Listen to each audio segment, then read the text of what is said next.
Phillip's first ever Scotty Phillip Days event has most of what a small town celebration should have. You can watch the kids show off, have a buffalo burger, maybe leave the family brand on the fence beside the courthouse.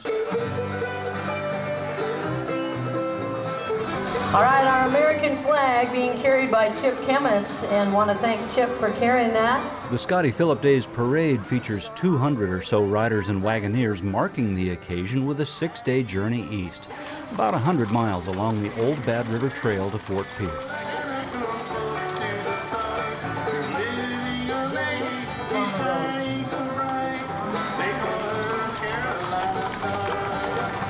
There's also a special Pony Express-style mail exchange.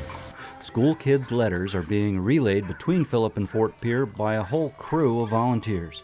The handoff of some specially made saddlebags draws a crowd in Phillip.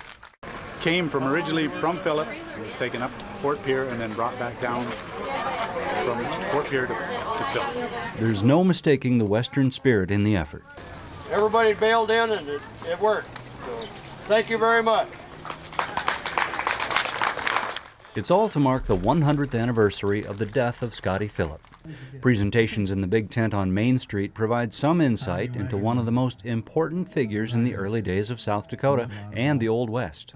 He was an immigrant, a farmer, a cowboy, a prospector, a scout, a teamster, a husband, father, big cattle rancher, politician, booster, buffalo rancher, and a witness to history.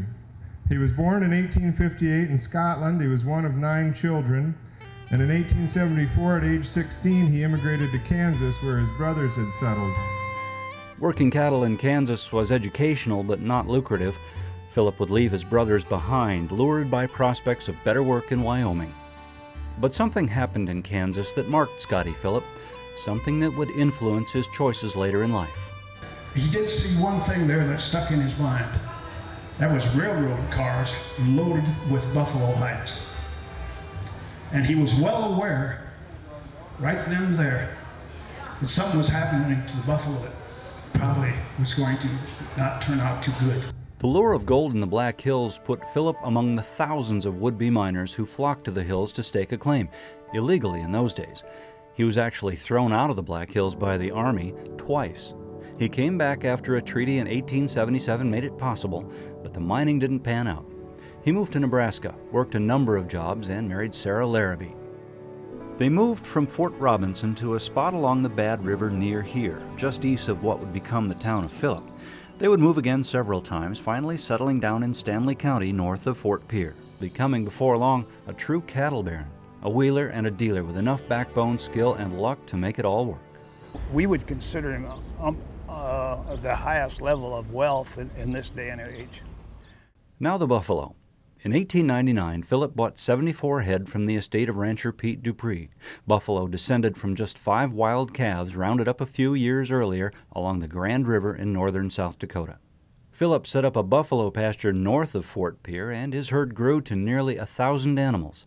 The herd became a tourist attraction, but more importantly, it became the seed stock for buffalo herds like the one in Custer State Park, among many others. He was the man who saved the buffalo in our part of the country. To be fair, there were others in Montana, Oklahoma, Texas, and Canada. Scotty Phillip died suddenly and unexpectedly on July 23, 1911. He was 53. Of course, one of the great stories about Scotty's funeral was that the buffalo all came up to the horizon and paid their respects to him. The town of Phillip will remember Scotty with this newly cast bronze by artist Ray Keller. I think that the legacy of Scotty Phillip is one that people really connect to. They think about what kind of a man he was and what kind of people we are who live on the plains, and I think there's a real strong connection to that.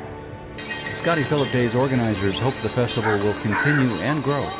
Our goal is, again, to establish a sense of community. So we want a place to bring everyone together and to experience the heritage and the history of the area, and also to form a foundation for the future. Scotty Phillip most likely knew it. Life along the Bad River can be pretty good.